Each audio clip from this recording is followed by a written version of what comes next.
Hey guys, it's Tori. Welcome back to my channel, or welcome if you're new here. So today I'm going to print this design on sublimation paper. I'm going to use Hirely dye sublimation paper. It does say that it's for light shirts, but when you receive, like when I ordered it, and you receive the instructions, it does tell you the instructions for light t-shirt transfers and dark t-shirt transfers. So I don't know why it just says, like if you were to go into Amazon, why it just says light. It actually does light and dark. But anyway, so that is what I'm going to use for a dark t-shirt today, 100% cotton.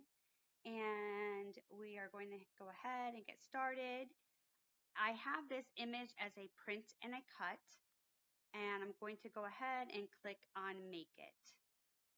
Okay, so I'm going to go ahead and send it to my printer. I'm using the Epson EcoTank 2720, and I am going to go ahead and not mirror the image, and we're going to hit send to printer. We're going to turn the bleed off.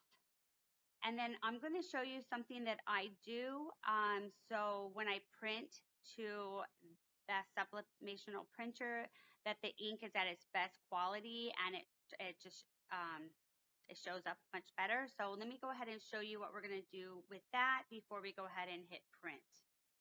Okay, so down here in the search, I type in printer, and then it'll pull up the printers that you are connected to. And I'm going to use the Epson.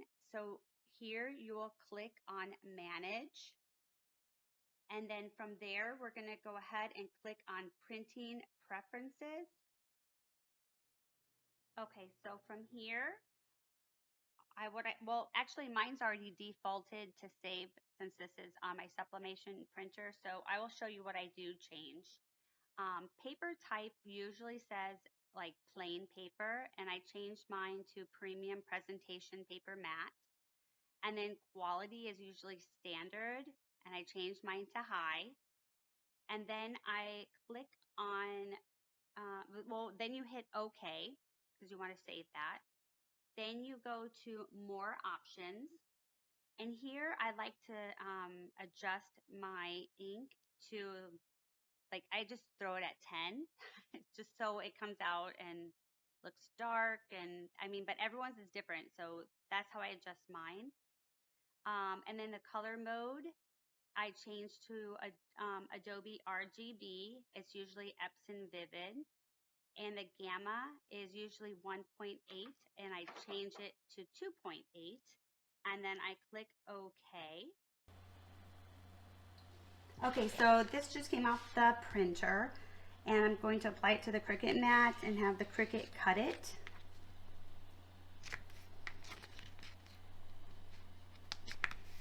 I'm going to use a brayer just to make sure it's secure to the mat.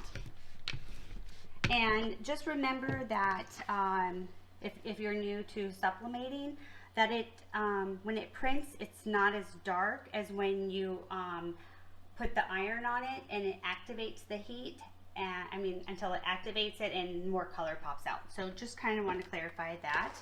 And then let's go ahead and cut it. And I selected printable vinyl as my option to print it. Okay, so here is the vinyl, and I had it cut on to Cricut. And what you do is just kind of get a little edge here. Let's try this side where it cut. Okay.